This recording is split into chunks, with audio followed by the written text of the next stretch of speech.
네, 물질 추출론 1강 두 번째 시간 2차 시 시작하도록 하겠습니다. 우리가 1교시에는 물질 추출론이 어떠한 내용을 갖다 이제 다루는 거고, 또 이게 왜 필요한지에 대한 이야기도 했고요.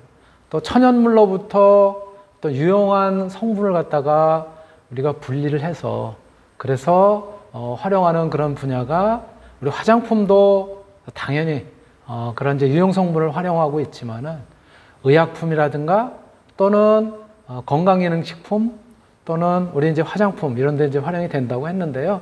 바로 이제 의약품과 관련된 신약들을 개발하는데 어떻게 천연물질들이 적용이 되고 또 그 과정에서 어떠한 그런 이제 프로세스를 거쳐서 진행이 되는지 잠깐 이제 살펴봤어요. 그러한 과정을 통해서 우리가 천연물질들을 갖다 실질적으로 활용한 예를 1교시 마지막 부분에 이렇게 몰핀이라든가 또는 아스피린 그리고 뭐 텍솔과 같은 항암 치료제 또는 레스베라트롤과 같은 뭐 항산화 물질 뭐 이런 것들이 이제 실질적으로 응용이 되고 있다고 했는데요. 자, 그 화장품에는 여기 화장품에 이용이 되는 거는 여러분들한테 보여드리지 못했는데 이번 시간에는 화장품에 활용이 되는 그런 물질부터 시작해서 같이 어떠한 물질들이 천연물질로부터 얻어져서 활용이 되는지 살펴보도록 하겠습니다. 자, 요 그림 어서 많이 본 것 같기도 하고, 그쵸? 요게 혹시 뭔지, 무슨 식물인지 혹시 아시나요? 여러분들 자료 보시면 거기에 이제 나와 있지만 요게 월귤나무라고 하는, 귤은 아닌데요. 우리말로 번역을 했을 때 월귤나무라고 하는 식물이에요. 영어로는 베어베리 이렇게 표현합니다. 여러분들 뭐 잘 아시는 것처럼 스트로베리니 블루베리니 뭐 이런 베리류에 이제 속하는 건데 이게 월귤나무라고 하고요. 여기에서 얻어지는 유용 성분이 어디에 쓰이냐면요. 화장품에서는 이렇게 쓰입니다. 천연 추출물의 활용 예로서 월귤나무 여기서 얻어진 유용 성분이 알부틴이라고 하는 거예요. 알부틴이 뭐죠? 알부틴 우리 화장품에서 미백 고시 원료로 지정이 되어 있는 거죠. 바로 저러한 구조를 갖다 이제 가지고 있는 거고요. 그래서 저러한 구조를 가지고 있는 물질을 갖다 얻게 되면은 걔네들은 이렇게 분말 형태로 이제 얻어지게 됩니다. 최종 생산물로 이 분말 형태로 얻어지는 것을 갖다 우리가 이제 활용하는, 그래서 앰플 형태로 이제 활용한 그런 이제 사례이고요. 저러한 성분들을 갖다 활용을 하면 우리가 미백 화장품 이런 데 이제 쓰이고 그런 것들이죠. 바로 이러한 것들이 이제 화장품에 이제 사용되는 그런 이제 사례라고 볼 수가 있고요. 이거는 무슨 꽃인가요? 굉장히 아주 고고하게 보이기도 하고 한 꽃인데요. 요거는 양귀비죠, 양귀비. 양귀비인데 사실은 요 양귀비는 유용 성분인 우리가 진통 성분으로 활용을 하거나 마약으로 이용이 되는 그런 유용 성분은 포함하고 있지 않은 꽃 양귀비예요. 꽃 양귀비. 바로 그렇지만 이렇게 개량이 된 거지만 원래의 이제 요 양귀비의 경우 우리가 전통적으로 활용이 되는 약성을 갖다가 제대로 가지고 있는 그런 양귀비 거기서 얻어진 것이 몰핀이라고 하는 진통 성분이죠. 또는 이 진통 성분인 몰핀과 더불어서 바로 이 양귀비에는 마약, 그렇죠? 환각 성분을 가지고 있는 그런 성분들도 있습니다. 그러나 의약품에 우리가 활용을 하는 것으로서는 몰핀이라고 하는 저 성분을 갖다가 분리를 해서 이제 활용을 하고 있는데요. 이 사진에서 보시는 것처럼 이렇게 전쟁 중에 부상을 입어서 고통을 받고 있는 환자를 갖다가 진정시키고 통증을 갖다가 가라앉히게 하기 위해서 이제는 몰핀 주사제로 활용이 되고 있는 그런 식물이고요. 자, 양귀비의 이제 사례를 갖다 이제 같이 살펴봤고요. 요거는 여러분들이 많이 보시던, 그림에서 보는 것처럼 오른쪽에 있는 요 나무가 바로 버드나무죠. 버드나무. 이 버드나무에서 얻어지는 거는 어떤 물질이 있냐면요. 버드나무, 버드나무 잎, 그리고 버드나무 가지, 이러한 가지로부터 얻어지는 이것이 바로 아스피린이에요. 아스피린. 뭐에 쓰이는 거죠? 열나고, 그쵸? 이럴 때 해열, 그리고 진통, 작용을 하는 그러한 이제 유효 성분을 가지고 있는 거죠. 바로 요거는 이제 동남아시아에서 요게 이제 지금은 여러분들이 잘 아시는 바이엘이라고 하는, 그쵸? 바이엘이라고 하는 제약회사에서 이제 개발이 돼서, 그래서 아스피린이라고 하는 이제 그런 그 상품명으로 이제 팔리고 있는 건데요. 바로 이 바이엘사에서 개발이 돼서 이제 팔리고 있는 요거는 그 이제 시발점이 어디였냐면은 아시아였다고 해요. 동남아시아에서 이런 이제 독일 사람들이 활동을 하고 그럴 때 열나고 막 이제 식은땀 나고 이제 그랬었는데, 그 지역에 있는 사람들이 그렇게 얘기를 했대요. 야, 우리 전통적으로 우리들은 이렇게 열나고 그럴 때 저 나무, 그게 바로 뭐냐면 버드나무의 일종인데요. 저 나무를 갖다가 이렇게 잎사귀하고 그리고 줄기하고 달여서 물을 갖다 마시면은, 그러면은 이제 열을 갖다가 내리게 되는 해열 작용을 하는 거니까 한번 그렇게 이제 복용을 해봐라. 그래가지고 그렇게 먹었더니 진짜 나아서, 그래서 여기에 무슨 성분이 들어있는 거지? 라고 해서 추가 연구를 하게 되고, 그로부터 밝혀진 것이 바로 저 아스피린이라고 하는 성분이었다고 해요. 그래서 지금은 바로 여기서 얻어진 그러한 이제 천연물 유래 그러한 이제 물질을 갖다 지금은 이제 물론 합성을 하고 있죠. 지금은 버드나무를 잘라서 추출을 해가지고 활용을 하는 것이 아니라, 그래서 저렇게 아스피린이 이제 개발이 되어 있는 것이고요. 자, 그 다음 보실 소재, 천연 소재는 또 뭐가 있을까요? 그 다음 보실 천연 소재는 요거는 뭐냐면 마황이라고 하는 거예요. 마황. 마황은 뭐에 쓰는 걸까요? 마황은 이러한 형태로 되어 있는데요. 얘네들을 삶고 말려서, 그래서 이제 섬유질을 가지고 뭐를 하냐면은 밧줄 있죠. 밧줄. 예전에 쓰던 밧줄 또는 푸대. 예전에는 다 푸대를 갖다가 이렇게 이제 이렇게 섬유질로 만든 그런 이제 섬유질로 활용을 해서 밧줄을 갖다 꼬아서 활용하기도 하고 그랬었던 이제 마황이에요. 바로 이 마황이 말려놓으면 이제 이런 형태가 되는데요. 이 마황이 어디에 쓰이냐면은 바로 여기서 얻어진 에페드린이라고 하는, 에페드린이라고 하는 그런 것들이 염산 에페드린, 염산 에페드린의 저 농도가 이제 높아지면 그게 뭐라 그랬죠? 마약 성분이에요. 마약 성분인데요. 저게 이제 다른 물질들 갖다 이제 결합을 하고 그러면은, 그런데 이게 천식약의 주성분으로 들어가는 겁니다. 그래서 저러한 구조를 갖다 이제 가지고 있는 것이고요. 그래서 지금은 이렇게 에페드린이라고 하는 이러한 이제 약재로 실제로 판매가 되고 있어요. 이렇게 마황이라고 하는 것이 이제 활용이 되고 있고요. 또 다른 형태로는 그 다음 이제 식물은 뭐가 있을까요? 여러분들이 오며 가며 어떤 뭐라 그럴까 조경회사라든가, 그쵸? 또는 나무를 갖다 이제 파는, 그런데 이제 보면 이제 이런 것들 이제 많이 볼 텐데, 이게 뭐냐면요, 주목이라고 하는 그런 이제 식물이에요. 주목. 우리나라에서는 어디 많으냐면은 비교적 높은 지대에서 자라는 그런 이제 나무로 알려져 있어요.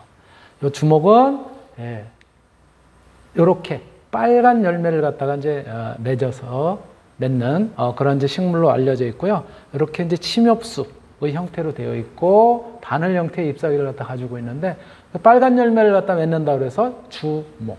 이렇게 이야기를 하는 거고요. 바로 우리 학교의 도로변에도 이런 이제 주목들이 이제 심어져 있습니다. 예. 이게 바로 주목이라고 하는, 예, 주목이라고 하는 나무로부터 얻어진 텍솔이라고 하는 성분이에요. 예. 이 텍솔 성분은 뭐냐면은 바로 이렇게 암 환자를 치료하는데, 예, 치료제로 쓰이고 있는 그런 이제 물질이기도 합니다. 예. 자, 이렇게 우리가 이제 주목을 갖다 살펴봤는데, 이 주목은요, 이 사진 제가 여러분들한테 일부러 하나 더 보여드리려고 이제 띄워드렸는데요. 이게 뭐냐면은 우리 정선에 있는 주목이에요. 천연기념물. 주목은 우리가 보통 이야기할 때 뭐라고 얘기하냐면 살아서 천년, 죽어서 천년 이렇게 이야기를 합니다. 요 정선에 있는 천연기념물 주목 나이가 무려 1400살입니다. 1400살. 여기 지금 정선에 요 산 쪽에 주목이 세 그루가 있는데 요게 제일 나이가 많은 1400살. 요 바로 밑에 있는 게 1200살. 그 밑에 있는 게 1000살이라고 합니다. 그래서 살아서도 1000년을 넘기는 그런 나무. 그런데 우리 지리산이라든가 꼭대기 가면은 나무들이 이제 죽은 나무들이 있죠. 고사목이라고 이야기하는데 이러한 주목들은 이렇게 죽어서도 또 1000년을 간다고 합니다. 그래서 살아서 1000년, 죽어서 1000년이라고 하는 것이 주목이에요. 여기서 얻어진 것이 텍솔. 우리나라의 지리산, 덕유산, 한라산, 이렇게 높은 산지대에 이렇게 주목지대가 있어요. 여기 있는 나무들이 주목. 예, 이렇게 이제 고목으로 되어 있음에도 불구하고 그래도 1000년을 간다는 거죠. 그런 나무고요. 요게 포도 아닙니까? 우리가 잘 먹는, 영동에서도 많이 나는 그런 이제 포도인데요. 이 포도를 갖다 다 먹고 알맹이를 다 따먹고 나면 뭐가 남냐면 이렇게 가지만 남아요. 그렇죠? 가지만 앙상하게 남습니다. 그런데 이 가지로부터 얻어진 것이 바로 뭐냐면 레스베라트롤이라고 하는 그런 이제 물질이에요. 이 물질은 요 레스베라트롤, 예, 요거 안티옥시던트 이렇게 써 있죠. 항산화 물질을 갖다 많이 포함하고 있어가지고 이렇게 건강기능식품 또는 건강기능 식품의 형태로 이렇게 정제로 약국에서도 팔아요. 건강기능식품은 그냥 아무 데서나 막 팔지는 않습니다. 요거는 식약처의 허가를 받아야지 되는 거기 때문에, 예, 건강기능 제품이에요. 이렇게 실제로 활용이 되고 있고요. 자, 다음은 요게 자초라고 하는 건데요. 꽃은 그냥 흰색 꽃인데요. 얘네들이 뿌리는 이렇게 자색을 띱니다. 보라색을 띄어요. 그래서 자초라고 얘기를 합니다. 바로 이 자초로부터 얻어지는 것이 시코닌이라고 하는 성분이에요. 요 시코닌이라고 하는 요 성분인데요. 요거는 마찬가지 항산화 활성을 갖다 가지고 있으면서, 예, 호흡기계 이런 데도 이제 활용이 되고 있고요. 또 자초 오일이라고 해서, 예, 오일이라고 해서 얘네들도 항산화 활성 또 그다음에 방부 특성을 갖다 가지고 있기 때문에 화장품이라든가 이런 데서도 이제 실제로 활용이 되고 있는 그런 물질입니다. 이거 이외에는 또 뭐가 있을까요? 네, 기대가 되는데 바로 이거 이외에는 이제 아까 보여드렸었던 이를테면 향 성분들, 그렇죠? 에센셜 오일이라고 하는, 아로마 에센셜 오일이라고 하는 그러한 이제 향 성분을 갖다가 우리가 추출할 수 있는 그런 다양한 이제 식물들이 있겠죠. 화장품에도 이제 향으로서, 향료 물질로서 이제 쓰여지는 것들이죠. 장미를 비롯해서 페퍼민트, 바카라든가, 조금 아까 전에 나왔었던 것처럼 카모마일이라든가, 그렇죠? 또 라벤더라든가 굉장히 많습니다. 뭐 그런 것도 이제 같이 또 이제 살펴보기로 하고요. 자, 지금까지 우리가 이제 살펴본 바와 같이 이렇게 실제로 천연 물질로부터 유용 성분을 분리를 해서, 그래서 화장품뿐만이 아니라 의약품, 건강기능식품 등등의 다양하게 활용이 되는 그러한 이제 물질 것들을 어떻게 분리를 하는지 천연 소재로부터 그러한 내용을 갖다 이제 이번 학기에 다룬다고 했는데요. 전체적인 이제 강의 계획은 이렇습니다. 첫 주, 우리가 이제 첫 주는 지났네. 그쵸? 강의 계획 이제 소개인데, 이 두 번째 주지만 우리는 첫 주가 되는 거죠. 예, 강의 계획 소개를 하고요, 첫 주. 물질 분리에 관한 이제 개론적인 이야기는 두 번째 주에 이제, 다음 주에 이제 하게 됩니다. 세 번째 주에는 천연문의 분리 원리, 흡수라든가 추출이라든가 이런 것들을 비롯해서 네 번째 주에 침출, 흡착, 결정화 이런 이제 부분들을 갖다 같이 이제 살펴보게 될 거고요. 그리고 한 다섯 번째 주에는 추출의 원리. 자, 추출은 그러면 어떻게 하게 되는 것인지, 거기에 들어가 있는 이론적인 그런 부분을 어떻게 해석을 하고 어떻게 우리가 그것을 학문적으로 다루어야 될지에 대한 내용을 갖다 이제 살펴볼 거고요. 그 다음에 이제 여섯 번째 주에는 막을 통해서 유형 성분을 분리하는 이제 그런 것들이죠. 정수기라든가 이런 것도 분리막을 통해서 혹은 삼투막을 통해서 거기에 있는 오염물질들을 걸러내잖아요. 그런 것처럼 그 반대로 유용한 물질, 유용한 그 식물이라든가 이런 것들로부터 막을 갖다 이용해서 유용한 물질만 분리를 해낼 수도 있습니다. 그런 막 분리. 또 크로마토그래피라고 하는 이러한 이제 분리 방법이요. 이런 것들을 이제 살펴볼 거고요.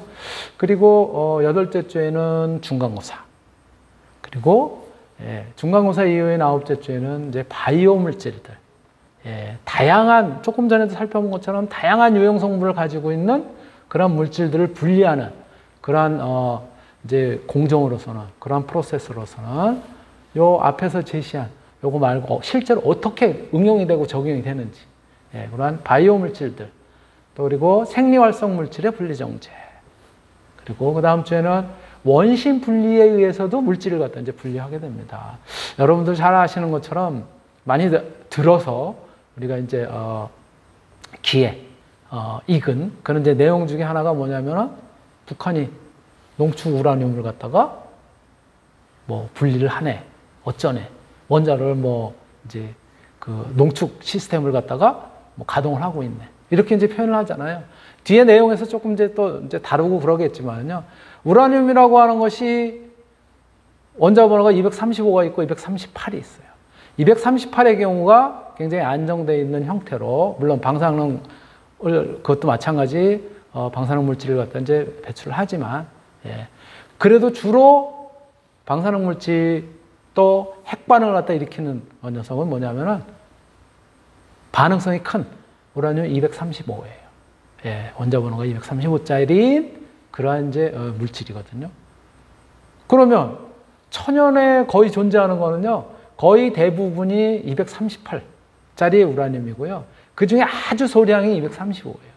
그래서 235만 분리를 해가지고 걔네들을 갖다가 이제 핵반응을 일으키도록 하게 하는 것이 바로 뭐냐면 핵무기를 개발하는 그런 과정의 첫 번째예요. 그런데 걔네들을 어떻게 분리를 하느냐.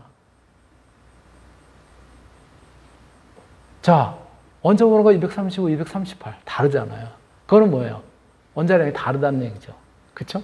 그래서 원자량이 다르다는 거는 질량이 다르다는 거 아니에요. 동위 원소로서. 그 질량을 갖다가 질량 크기 차이에 의해서 분리를 하는 데 쓰는 것이 원심 분리에 의해서 분리를 하게 돼요, 사실은. 바로 이렇게 원심 분리에 의해서 분자량이 다른, 질량이 다른 물질들도 분리해낼 수 있다라고 하는 것들이죠. 그런 것들도 같이 한번 살펴볼 거고, 또 흡착이라고 하는 공정을 통해서 물질을 갖다 이제 순수하게 분리를 해내고 정제를 하는 그런 공정도 같이 이제 공부를 하게 됩니다.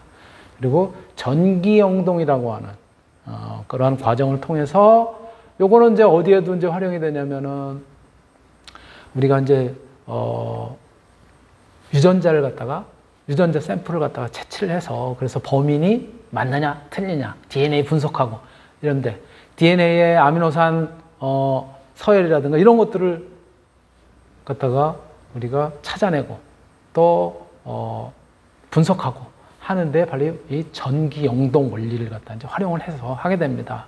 우리 몸에 세포들이 가지고 있는 그 DNA들을 갖다 통해 가지고 이렇게 전기 영동, 방법으로 분리를 하면은 그 특성들이 다 나오게 되는 거죠. 또 결정화 공정이라고 하는 아주 쉬운 예로 우리가 이 짠맛을 갖다 내기 위해서 이용하는 소금 같은 경우가 뭐예요? 바닷물을 중에서 수분은 증발시켜서 그래서 순수한 소금 성분만 이제 분리를 해내잖아요. 바로 그런 것들이 이제 일종의 결정화 공정인데요. 그런 이제 결정화 공정을 통해서 어떤 물질들을 분리를 하게 되는지 또 그 공정은 어떤 것인지에 대해서 같이 이제 다뤄보고요. 그리고 이제 마지막에는 기말고사 이런 과정으로 이제 진행을 하게 됩니다.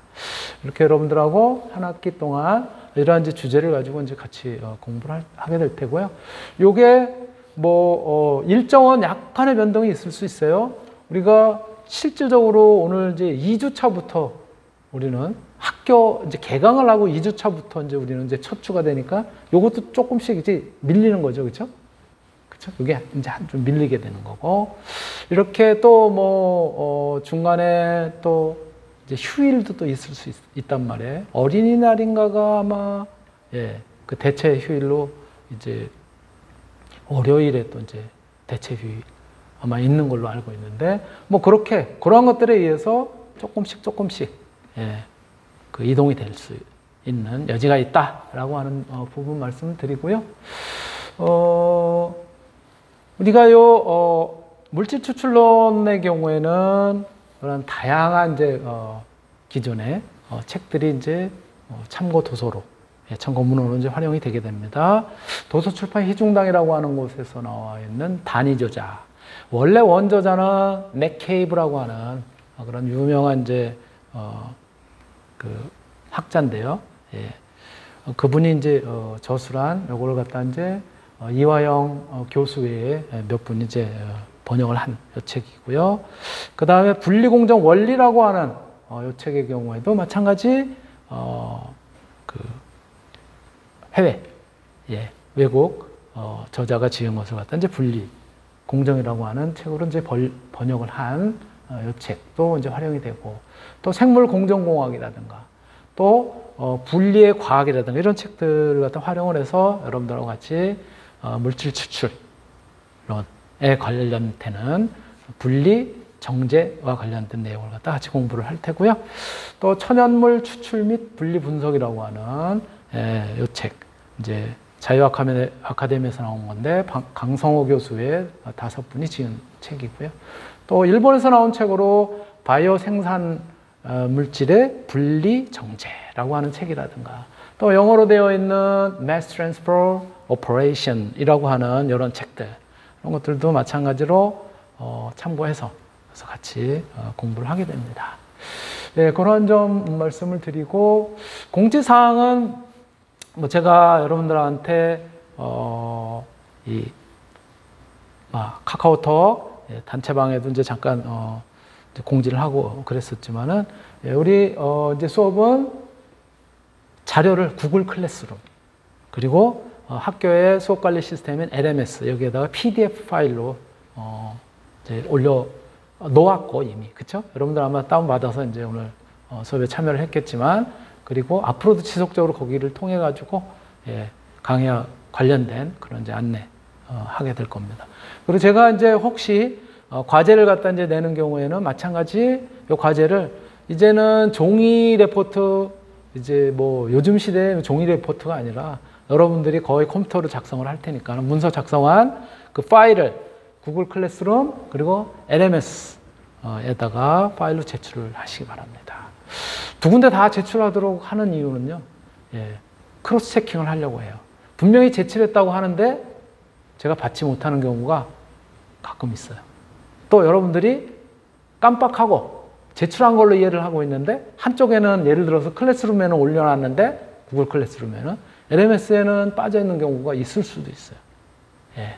그런 경우에 제가 크로스 체킹을 하려고 하니까 두 군데 다 제출하시면 될 것 같고요. 평가는 중간고사, 기말고사, 그리고 출석, 과제 등등을 반영을 해서 평가를 하게 될 거고요. 혹시 여러분들이 부득이하게 수업에 참여하지 못하는 경우 사전에 모바일 폰, 휴대폰으로 연락을 해주시면 될 것 같고 제 이메일, 학교 이메일, 그리고 포털 사이트 이메일 같이 적어놨으니까요. 예, 카카오톡의 단체방 또는 이메일 또는 문자 뭐로도 연락을 주시면 될 것 같고요. 제 유선 전화는 연구실 전화가 740-1105로 되어 있고요. 제 모바일 번호 적어놨으니까 여러분들이 참고하셔서 연락할 일 있으면 하시면 될 것 같습니다. 예, 오늘 사실 첫 시간이고 그래서 빨리 끝내야 되는데 오늘 이렇게 해서 마치도록 하고요. 이상으로 오리엔테이션 겸 1강 2교시 전부 마치도록 하겠습니다.